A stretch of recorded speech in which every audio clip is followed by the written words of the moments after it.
Life में fail होना किसी को पसंद नहीं है। ऑब्वियसली हम सब सक्सेस पाना चाहते हैं और सक्सीड होना चाहते हैं, बट जिम में सक्सेस पाने का एक ही तरीका है, टू अचीव फेलियर।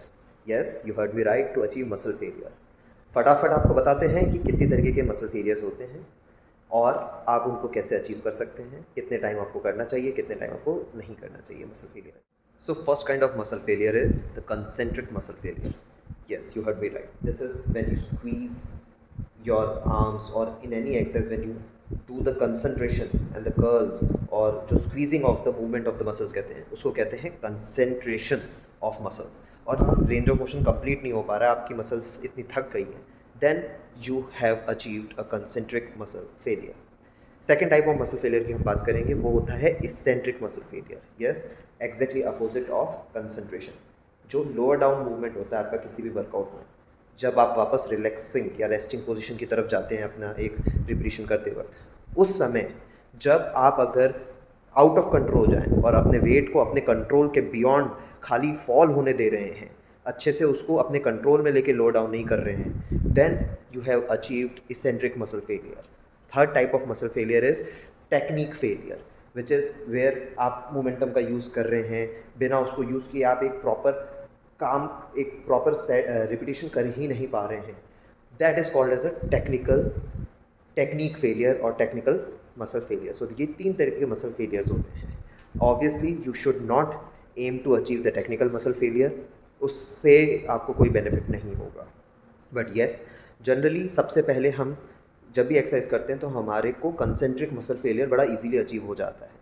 और जो अब अगर माइंड मसल कनेक्शन बैठा करके slow and steady lower down फिर भी आप अपने आप को पुश करेंगे, तो आपको इसेंट्रिक मसल फेलियर भी अचीव हो जाएगा। You should be targeting at both those kind of muscle failures only. जैसे ही आपका टेक्निक ब्रेक होने लगे, please immediately stop doing that exercise, क्योंकि उसके बाद आपको कोई बेनिफिट नहीं होने वाला है। Take rest before the next set of the same exercise. Okay, now how can you achieve a complete failure both concentric and eccentric?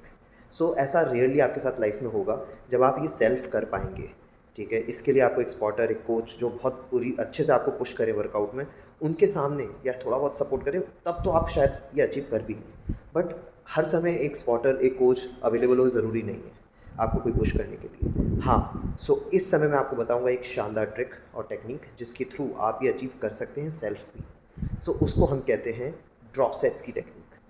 जब आप अपने नॉर्मल कंसेंट्रिक फेलियर को अचीव कर लें, ठीक है, और आपको पता है कि अब आपसे प्रॉपर उठने नहीं वाला, नहीं तो टेक्निक फेलियर हो जाएगा, तो आप अपना वेट जस्ट एक इमीडिएट वेट को लोअर डाउन करके कंटिन्यू कर सकते हैं अपने रिपीटिशंस को। सो इस तरीके से आप जब 1, 2 या 3 तक लो डाउन कर लेंगे अपने वेट को, सो आप एक बहुत ही अच्छा कंसेंट्रिक फेलियर तो अचीव कर ही लेंगे। साथ ही साथ उम्मीद है कि शायद इसेंट्रिक फेलियर को भी एक अच्छे से अचीव आप कर पाएंगे, क्योंकि आप किसी भी समय आउट ऑफ कंट्रोल नहीं होंगे वेट को range A to range B तक ले जाने में, एंड मोमेंटम का यूज़ नहीं करेंगे, टेक्निक आपकी बनी रहेगी। So hope you like this trick, and next time you can apply this while doing your workouts, and you will get the best muscular pump as well as the muscle tears which you are aiming at. आपका workout आपको लगेगा। Okay, so this is Fitness Simplified at FitGoal.